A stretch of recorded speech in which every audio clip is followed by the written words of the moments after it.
नमस्कार, मी निवेदिता. निवेस रेसिपीमध्ये तुम्हा सगळ्यांचं मनापासून स्वागत आहे. तर रक्षाबंधन स्पेशल आज आपण ओल्या नारळाच्या वड्या कशा बनवायच्या ते पाहतोय. तर अगदी पारंपरिक पद्धतीने मी आज ह्या वड्या बनवणार आहे. चवीला अगदी भन्नाट लागतात, त्याचबरोबर ज्युसी आणि तोंडात टाकले की लगेच विरघळून जातात ह्या वड्या. तर ह्या रक्षाबंधनाला बाहेरून स्वीट आणण्यापेक्षा ह्या घरच्या घरी ओल्या नारळाच्या वड्या तुम्ही नक्की ट्राय करा. व्हिडिओ आवडला तर लाईक करा, शेअर करा. चला तर मग आजच्या रेसिपीची सुरुवात करूया. आज आपण रक्षाबंधन स्पेशल नारळाची वडी कशी बनवायची ते पाहतोय. अगदी पारंपरिक पद्धतीने बनवतोय आपण. तर कढई गरम करत ठेवलेली आहे. 2 मोठे नारळ मी सोलून त्याचा असा खीस तयार करून घेतलेला आहे. नारळ मी खिसून घेतलेला आहे. तुम्ही हवं तर मिक्सरमधनं फिरून पण घेऊ शकता. पण जेव्हा नारळ आपण खिसून घेतो त्यावेळेस वडीचं टेक्स्चर हे एकदम छान वाटतं आणि अगदी नारळाच्या वड्या अशा वाटतात एकदम पाहिल्याच. त्यामुळे मी इथे नारळ शक्यतो खिसून घेते. तर आता कढई गरम करत ठेवली आहे. कढई तापलेली आहे. तर 2 चमचे साजूक तूप टाकतीये. तूप फार टाकायची काहीही गरज नाहीये, कारण जसं नारळ आपण ह्यामध्ये रोस्ट करून घेणार आहोत, भाजून घेणार आहोत, तर नारळ स्वतःचं ऑइल रिलीज करतं. त्यामुळे तूप अगदी कमी टाकायचं आहे. तर इथे हा खिसलेला नारळ टाकलेला आहे, पाहू शकता तुम्ही. तर नारळ मी पूर्णच खिसून घेतलाय, म्हणजे त्याचा जो ब्लॅक कलरचा किंवा ब्राऊन कलरचा जो पार्ट असतो तो मी वेगळा करून घेतलेला नाहीये. अख्खा नारळ मी खिसून घेतलाय. 2 मोठी नारळ होती. तर आता हे 2 मिनिटं आपल्याला परतून घ्यायचं आहे तुपात, जेणेकरून यामधलं जे मॉइश्चर आहे ते थोडंसं जाईल आणि नारळ हे थोडंसं ड्राय होईल. तर अगदी 2 मिनिटं हे आपल्याला परतून घ्यायचंय. तर बघा, हे पाहू शकता तुम्ही, ह्याचा जो ब्राऊन पार्ट आहे तो मी काढलेला नाहीये. जर तुम्हाला पांढरी शुभ्र अशी वडी बनवायची असेल तर तुम्ही तो ब्राऊन पार्ट नारळाचा काढून मग जो व्हाईट पार्ट आहे तो खिसून वडीमध्ये वापरला तरीही चालेल. पण मी शक्यतो पूर्ण नारळ जशास तसं खिसून घेते. आता 1-2 मिनिटं हे परतून घेणार आहोत. थोडंसं ड्राय झालं पाहिजे हे नारळ, त्यामधलं जे मॉइश्चर आहे थोडंसं गेलं पाहिजे अगदी ह्या पद्धतीने. आणि गॅस ह्या पूर्ण प्रोसेसमध्ये आता आपल्याला मीडियम फ्लेमवरच करायचं आहे. आणि थोडेसे कष्ट लागतात इथे, कारण आता हे जे नारळ किंवा जी वडीची प्रोसेस आहे ती मीडियम फ्लेमवर आपल्याला सतत कंटिन्युअस चमच्याने असे मिक्स करत राहायचं आहे, जेणेकरून नारळ खाली जळू नये किंवा चिटकू नये. आणि जर गॅस इथे हाय फ्लेमवर असला तर मग नारळ हे थोडंसं नारळाचा जो कलर आहे तो लगेच ब्राऊन होतो. त्यामुळे आता इथे आपल्याला परतून घ्यायचंय. तर आता इथे मी दुधावरची साय आणि दूध एकत्र घेतलेलं आहे. 1 कप दूध आहे आणि त्यामध्ये 2 चमचे साधारणतः दुधावरची साय आहे. तर साय इथे टाकते मी आणि हे सगळं 1 कप दूध टाकत आहे मी. दुधामुळे आणि दुधावरच्या साईमुळे छान क्रीमी अशी चव लागते नारळी वडीला. जरूर टाका साय आणि दूध. ते प्रत्येकाच्याच घरी अवेलेबल असतं आणि सोपं जातं बनवायला मग. तर आता हे व्यवस्थित मिक्स करून घेऊया. जर इथे मी 1 कप दूध वापरलेलं आहे. दूध फारसं वापरण्याची काही गरज नाही, थोडंच दूध वापरणार आहोत आपण. तर आता हे आपल्याला व्यवस्थित मिक्स करून घ्यायचं आहे. आता जो नारळाचा खीस आहे तो आपल्याला ह्या दुधामध्ये आणि नंतर साखर टाकणार आहोत आणि त्या साखरेला सुटलेल्या पाण्यामध्ये आपल्याला हे शिजवून घ्यायचं आहे. तर हा कप आहे, तर ह्या कपाने मी हा नारळाचा जो खीस आहे तो 2 कप असा झाला होता तो घेतलेला आहे. आणि इथे तुम्ही हाच कप वापरला पाहिजे असं काही नाही, कुठल्याही वाटीचं किंवा बाउलचं मेजरमेंट तुम्ही घेऊ शकता. तर ह्याच कपाने मी आता 1 कप साखर टाकत आहे. 1 ते 1.25 कप. खूप कमी साखर नका टाकू. बऱ्याच वेळेस काय होतं की आपल्याला कमी गोड खायची सवय असते, आपण साखर कमी टाकतो वडीला. तर त्या केसमध्ये जर साखर खूप कमी पडली तर मग वडी व्यवस्थित सेट होत नाही. तर इथे मी 1 कप आणखी थोडीशी वरती साखर टाकणार आहे, म्हणजे 1.25 कप साखरेचा वापर इथे मी केलेला आहे. तर आता इथे आपण व्यवस्थित मिक्स करून घेऊया. ज्या कपाने किंवा ज्या बाउलने तुम्ही खीस मोजून घ्याल, ओल्या नारळाचा खीस मोजून घ्याल, त्याच कपाने तुम्ही साखरेचेही प्रमाण घ्या, म्हणजे आपली ही नारळाची वडी आहे ती व्यवस्थित सेट होते. तर 1.25 कप साखर टाकली आहे मी. तर आता हे व्यवस्थित मिक्स करून घ्यायचं आहे आपल्याला.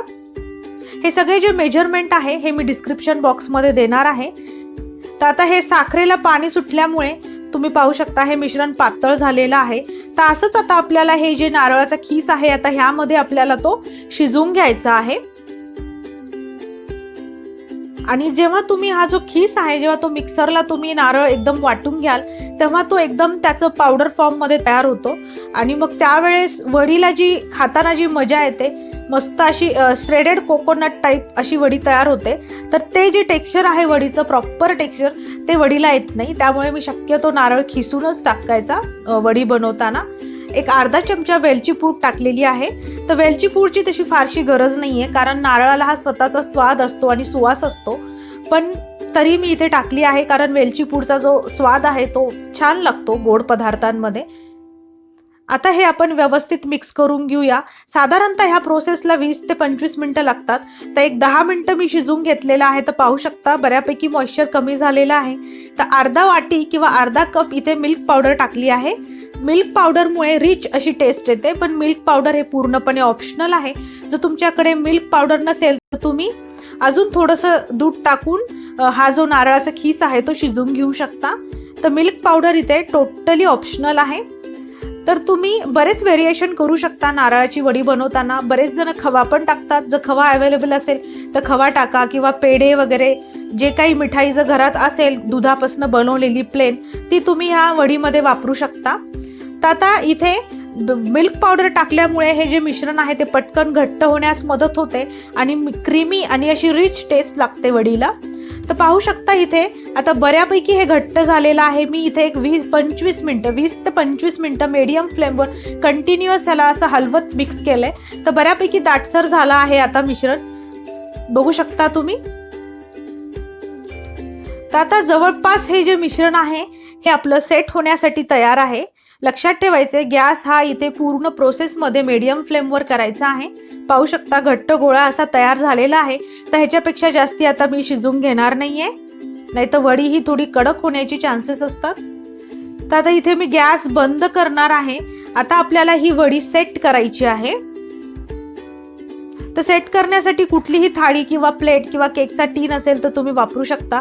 ते एक ताट आहे माझ्याकडे, ते मी तुपाने ग्रीस करून घेणार आहे. तुपाने त्याला व्यवस्थित पसरून घ्या ताटामध्ये तूप, जेणेकरून जेव्हा आपण वडी सेट करू ती अलगद वरती निघेल. तर पाहू शकता ताटाला मी तूप लावलेलं आहे.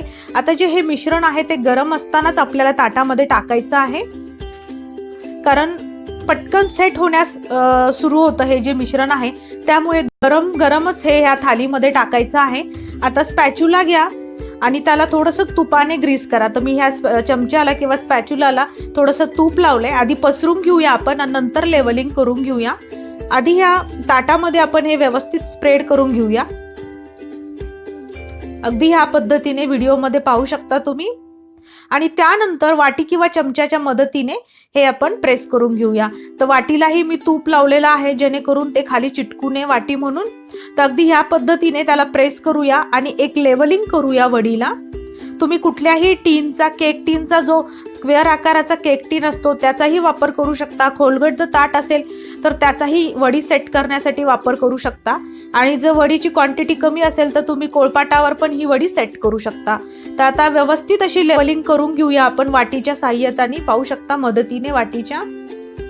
अगदी या पद्धतीने तुम्हाला कितपत जाड किंवा कमी पातळ अशी वडी हवी आहे त्या सोयीने तुम्ही हे सगळं एका थालीमध्ये स्प्रेड करून घ्या. तर अगदी व्यवस्थित स्प्रेड करून घेतलेला आहे, पाहू शकता तुम्ही. आता ह्याला आपल्याला मार्किंग करायची आहे. तर मार्किंग करण्यासाठी थोडंसं हे गार होऊ द्यायचं आहे मिश्रण, म्हणजे हलकंसं गरम पाहिजे. सध्या हे मिश्रण खूप गरम आहे आणि थोडंसं एक 5-7 मिनिटानंतर हलकंसं थंड झाल्यानंतर आपण ह्याला मार्किंग करणार आहोत. मार्किंग केल्यामुळे जेव्हा आपण ही वडी सर्व करू तेव्हा ती अलगद कट होते, व्यवस्थित कट होते. तर आता एक 5-7 मिनिटं झालेली आहेत. हलकंसं थंड झालंय हे, अगदी खूप थंड करून नाही घ्यायचं, थोडंसं गरम हवंच. एक थोडंसं हलकंसं थंड झाल्यानंतर ह्याला आपण सुरीच्या मदतीने अशी मार्किंग करून घेऊया. तुम्हाला कितपत लहान मोठी वडी हवी आहे त्या हिशोबाने तुम्ही ही मार्किंग करून घ्या. तर मी इथे चौकोनी आकाराची म्हणजे स्क्वेअर शेपमध्ये ही वडी तयार करून घेणार आहे. तुम्ही हवं तर डायमंड शेपमध्येही ही वडी तयार करून घेऊ शकता. ही वडी आपण मार्क केल्यामुळे जेव्हा ही आपण नारळाची वडी सर्व करू तेव्हा पटकन कट होते व्यवस्थित. एक 4 ते 5 तास आता हे आपण साईडला ठेवून देऊया व्यवस्थित सेट होण्यासाठी. आणि तुम्हाला छान रिझल्ट हवा असेल वडीचा किंवा सुबक अशी वडी हवी असेल तर मी असं सजेस्ट करेल की रात्रभर हे मिश्रण तुम्ही सेट होण्यासाठी बाहेर ठेवून द्या आणि दुसऱ्या दिवशी सकाळी हे तुम्ही वड्या कट करून सर्व करू शकता. तर मी इथे कमीत कमी 5 ते 6 तासासाठी हे साईडला ठेवून देणार आहे. आता तर थोडीशी वाट पाहायची आहे. जर तुमच्याकडे वेळ असेल तर रात्रीच हे मिश्रण तुम्ही सेट करायला ठेवून द्या, जेणेकरून दुसऱ्या दिवशी छान सुबक अशा वड्या तयार होतील. तर 6 तास झालेली आहेत. मी 6 तास हे मिश्रण बाजूला ठेवलं होतं हे वड्यांचं. आता मार्किंग केल्यामुळे आता सोपं जाईल आपल्याला. तर जिथे मार्क केलं होतं तिथे आता सुरीच्या मदतीने व्यवस्थित कट मारायचा आहे. पाहू शकता अगदी ह्या पद्धतीने. त्यामुळे आधीच मार्किंग करून घ्यायची, जेणेकरून आता ह्या वड्या आपल्याला पटकन अशा व्यवस्थित आकारामध्ये कट करता येतील. तर मी इथे मध्यम आकाराची वडी तयार केलेली आहे आणि चौकोनी आकारामध्ये ती कट केलेली आहे. पाहू शकता. तर ह्या रक्षाबंधनाला वड्या तुम्ही नक्की बनवून पहा. तोंडात टाकल्या विरघळतात, इतक्या मस्त लागतात. आणि ओल्या नारळाच्या बनवल्या त्यामुळे थोड्याशा चिकट वाटतील त्या तुम्हाला, पण चव अगदी भन्नाट लागते. आजकाल बरेच प्रकारच्या वड्या तयार करता येतात. डेसिकेटेड कोकोनट वापरून पण वडी बनवली जाते. त्यावेळेस मग ती वडी थोडीशी मोकळी किंवा ड्राय तयार होते, पण ह्या वडीसारखी तिला टेस्ट येत नाही. म्हणजे फ्रेश ओल्या नारळापासून तयार केलेल्या वडीची चव ही अगदी निराळीच असते. नक्की करून पहा ह्या रक्षाबंधनाला ही ओल्या नारळाची वडी. फ्रीजमध्ये ठेवून तुम्ही एक 8-10 दिवस ही वडी वापरू शकता, पण तेवढे दिवस राहणारच नाही, इतकी चविष्ट लागते. तयार केल्याच एका दिवसाच्या आतच संपून जातील. तर नक्की ह्या वड्या करून पहा आणि कशी झाली आहे रेसिपी, कशी वाटली रेसिपी ते नक्की मला कळवा. परत भेटूया अशाच एका मस्त रेसिपी सोबत. तोपर्यंत bye bye. Thank you for watching. Please like, share and subscribe and also press the bell button.